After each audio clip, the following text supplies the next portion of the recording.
For the past few months, I lived in LA, and besides all the mountains, studios, celebrities, and world-famous landmarks, there seems to be something that's a pretty distinct part of the area.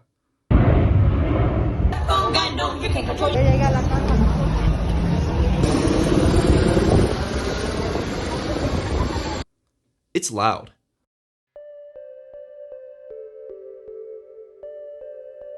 Now, noises like these tend to be things that we ignore, but there are times where it's important to be aware of everyday loudness levels. We all know that extremely loud sounds can be dangerous for our hearing, but have you ever asked yourself just how loud is too loud? What kinds of situations can we be in that can damage our hearing? And beyond that, how do we actually measure loudness? The unit of measurement we use to measure loudness is called the decibel. Now, you've probably heard of decibels before, but the thing about just saying decibel is that technically it's only half the story. There are multiple decibel scales depending on what you're referencing. For the purposes of this video, I'm just going to stick to the decibel scale that's relevant to what we're discussing. Decibels referencing sound pressure level, or dBSPL for short. This is the scale that we tend to use when we're relating to our human perception of loudness. Now, if you don't care about math, go ahead and skip to this point in the video.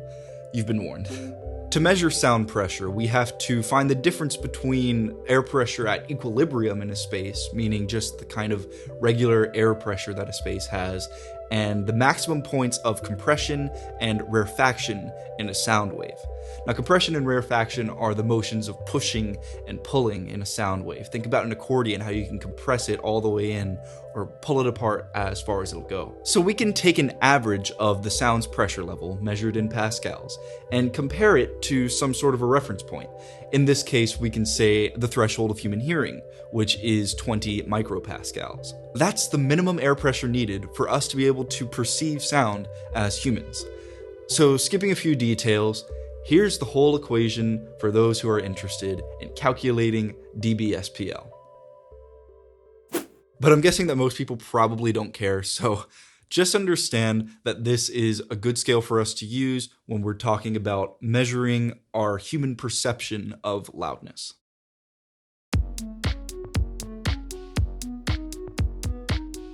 Alright, so we have an equation to calculate decibel levels.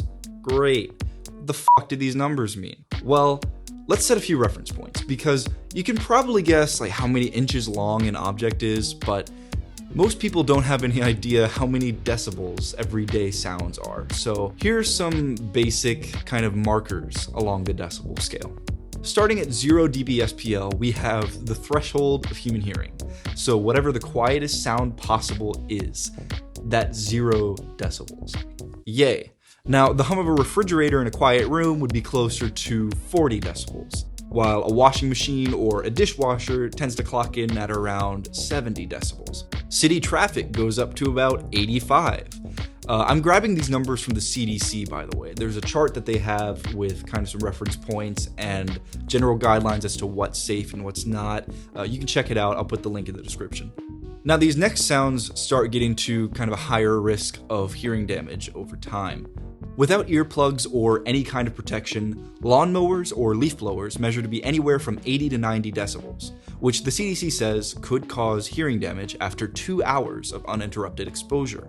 Motorcycles are more like 95 decibels, and you can start to damage your hearing after just 50 minutes of riding, assuming that you don't have any kind of hearing protection on. At about 100 decibels, you can only listen to a sound for 15 minutes before you're likely to have hearing damage. Sounds in the 100 decibel range could be things like approaching underground metros, cars honking their horns about 15 feet away, loud concerts and nightclubs. They're often as loud as 110 decibels, which can cause hearing damage after just 5 minutes of exposure. Now, knowing that, think about how long concerts are. And again, this is assuming that you're not wearing any kind of ear protection. 100 to 110 decibels also tends to be the limit that personal listening devices are able to go to, like stereos, headphones, TVs. Finally, 120 decibels is seen as the threshold of physical pain, and it can cause damage to your hearing within seconds if you're not careful. Emergency vehicle sirens passing you on the street, easily that loud.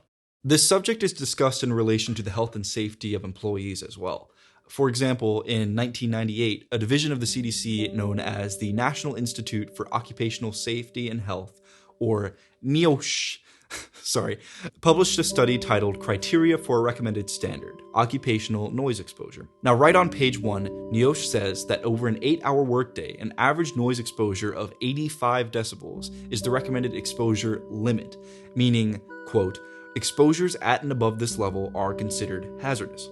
Again, for reference, 85 decibels is about the loudness of using a lawnmower. This publication also specifies the daily time limits that an individual worker should be exposed to individual decibel levels. I'll put the chart here. Feel free to pause the video if you want to check it out, but keep in mind again that 120 decibels is seen as the threshold of pain. A huge culprit of hearing damage is overly loud listening in headphones or earbuds. Now again, the limit of most personal listening devices is somewhere around 100 to 110 decibels, which is still very loud and can cause damage after 5 to 15 minutes of exposure. So think about how often you're listening to music on your headphones at max volume. Now this is a lot of information being thrown at you, I know, and there's still a bit more to come, but a helpful rule of thumb that the CDC gives is this. If you need to raise your voice to be heard at an arm's length, the noise level in the environment is likely above 85 decibels in sound intensity and could damage your hearing over time. Side note, for those of you looking to be an evil sci-fi supervillain and you haven't yet considered sound as a weapon, listen to these, okay? 174 dBSPL can burst eardrums. 186 dBSPL will cause damage to soft tissues and mucous membranes in the lungs, throat, and eyes. And 194 dBSPL is when the energy transitions from a sound to an outright pressure wave that can kill someone from sheer blunt force trauma. I don't know why I'm smiling, but that's not the point. Thank you to my professor who gave me all these cheerful numbers. Slightly concerned as to how and why he knows these, but it's fine.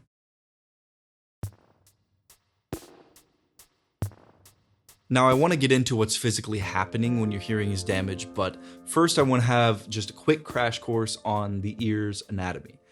So the first thing is the outer ear that we can see, these little floppy things. These are called the pinna, or pinnae, I think is the plural. Pinnae? Pinnae? Something like that. But this is a pinna. Now it helps to capture the sound waves coming your way and direct them to the inner ear. Now you can exaggerate this effect by cupping your hand around your ear, which is why people do this instinctively when you're trying to hear something. Or if you're trying to shout really loud, the opposite effect is true if you cup your hands around your mouth. Next up is the inner ear, which I will put up a graphic on screen to show.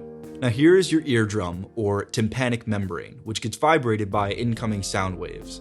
It's attached to this group of 3 tiny bones called ossicles. These bones move with the incoming vibrations and transfer the motion to this spiral-shaped structure called the cochlea. The cochlea is full of fluid, and on the inside it is also lined with these tiny hairs called cilia. As the ossicles move, it reproduces the sound waves by making waves in the fluid, which stimulates the cilia, which in turn sends signals to your brain through the auditory nerve that get converted into what we perceive as sound. So as you can see, lots of tiny moving parts, all of which are fragile and very sensitive. Repeated or extended exposure to high noise levels can cause damage to this system, especially the cilia, those little hairs on the inside. And if those things start dying, your hearing will definitely deteriorate, and those cilia don't come back.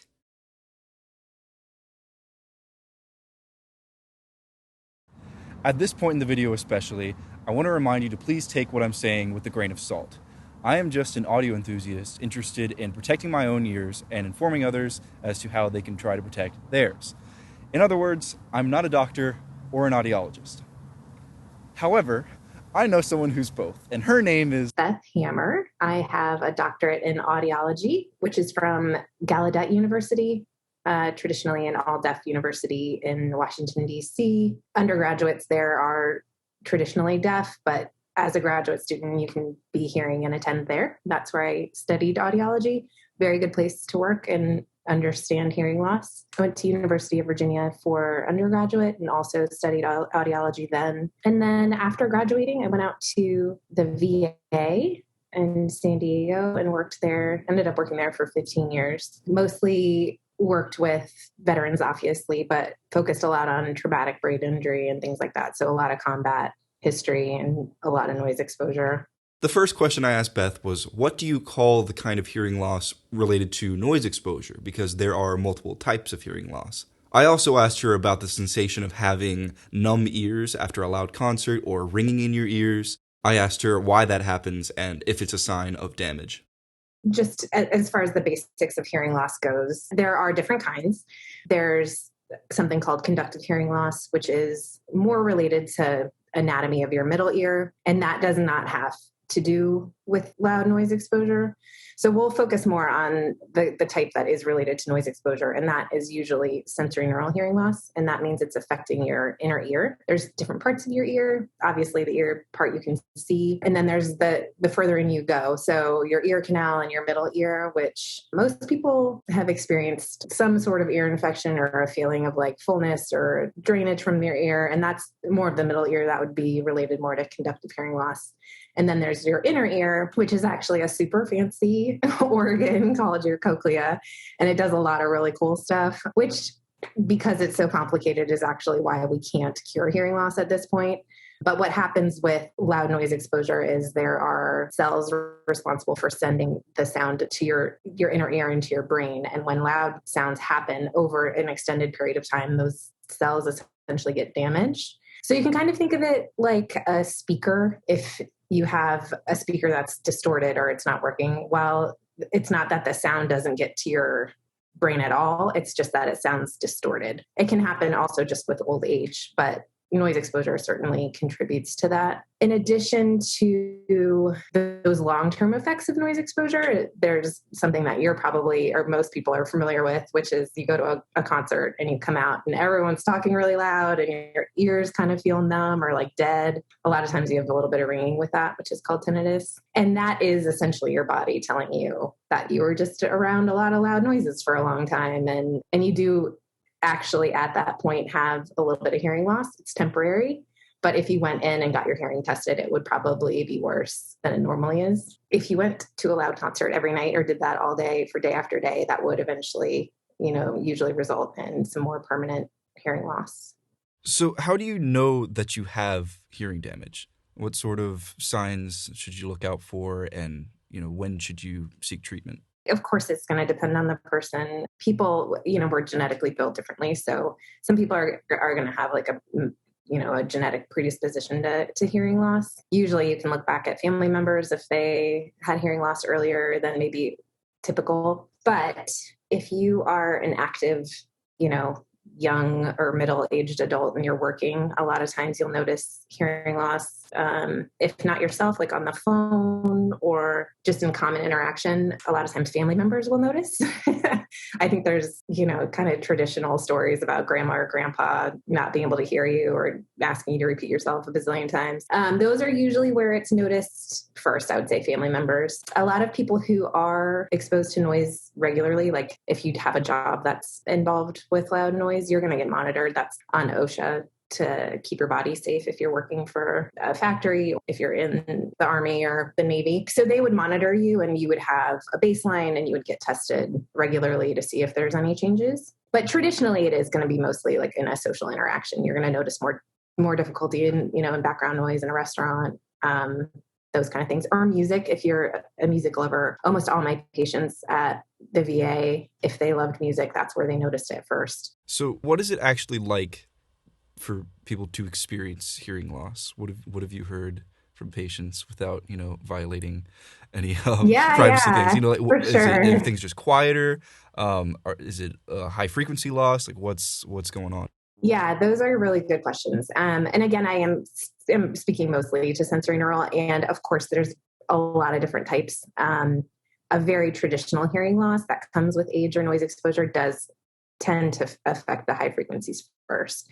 So again, like music is going to have, some of those higher frequencies, beeping on a microwave or some of just the more environmental noises that are higher. A lot of times they would say like, I stopped being able to hear the clicker or the indicator on my car when they would take a left or right hand turn. And then again, speech for sure it's tricky because there's different frequencies, right? So your low frequencies are bass pitches are going to be less affected. So the vowel sounds, those kind of sounds are not affected. But then you have the higher frequencies of speech, which are like S or F, TH. They lend a lot to meaning, the meaning of a word. So if you're going to miss that, then that's where you start misunderstanding what people are saying, especially if they're not face to face and you're not getting that, like those visual cues. And that's where you start having people come in and saying like, I'm having a really hard time. And that's where like some hearing aids can help for sure. So let's say that I have some fairly significant hearing damage, like it's been determined. Is it permanent? And what kind of treatment options are available? Like, will I ever actually get my hearing back? Yeah, that's the tricky part. So again, sticking to sensory neural hearing loss, it is permanent in almost every circumstance. There's some side liars that are, it's like a temporary hearing loss, and it can be reversed like with steroids, but that's usually like you wake up one morning and you cannot hear anything out of one ear. I almost always suggest don't mess around with that. Go see your doctor because steroids can reverse that. And that's usually just an interruption of blood flow to your cochlea. And it doesn't happen very often. But when it does, if you can get the steroids quicker, then that's most likely reversible.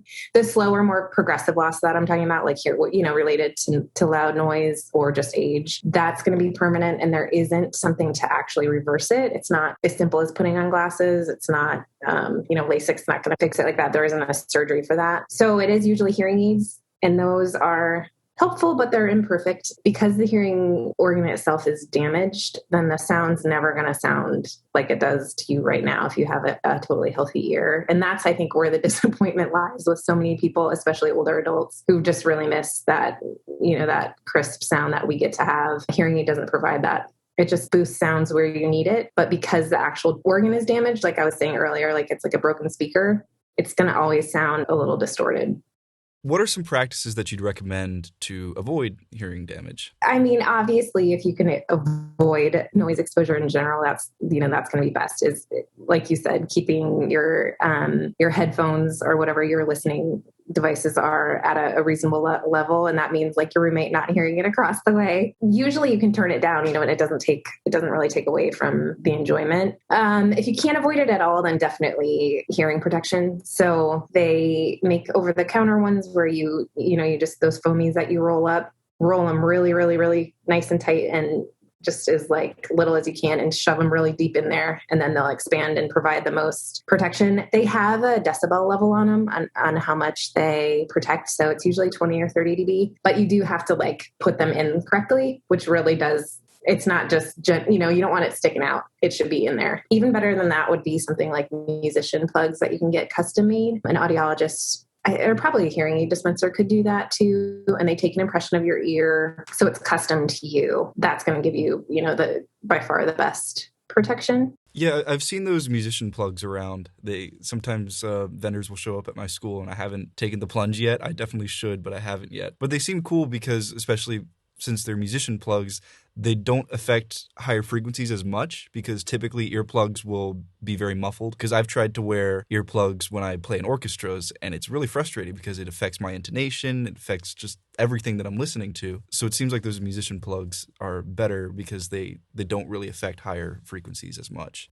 Anytime you put something in your ear, I'm sure you notice your own voice sounds really different, which I think is partly what you're getting at there. And that makes it difficult, because we're used to hearing ourselves with your ears, your ear canal is like unimpeded. But when you put anything in there, then immediately your own voice resonates in your head, and that can be super distracting.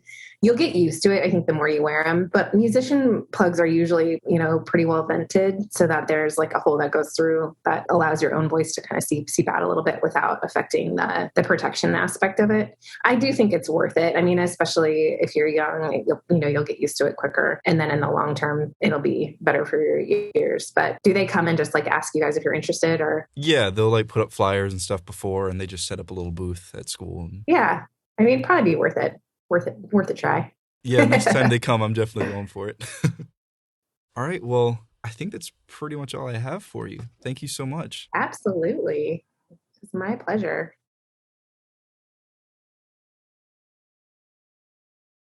You still with me? I know that was a lot, and I want to clarify. None of this means that you need to be perpetually terrified of losing your hearing. The majority of situations you'll find yourself in are going to be safe for your ears. And not every time you experience a loud sound will you have any kind of damage to your hearing. Plus, everyone's hearing declines naturally with age. The biggest thing to look out for is repeated or extended exposure to dangerous volume levels, such as frequenting loud concerts, listening to music way too loud in headphones, or dangerously loud work environments. And each of those have very simple fixes. Don't listen to music too loud in headphones. Wear earplugs, and just be aware. If you have an iPhone, the Health app actually has a pretty cool feature that allows you to see your average listening levels and times. I'm sure that there's an Android equivalent available. Go check it out and see what your listening level is like. You may be surprised at what you see. I hope you learned something and heard something new today. I'll provide links to all my sources in the description if you're interested in looking into any of these topics further. Thank you so much for watching, and I'll see you in the next video.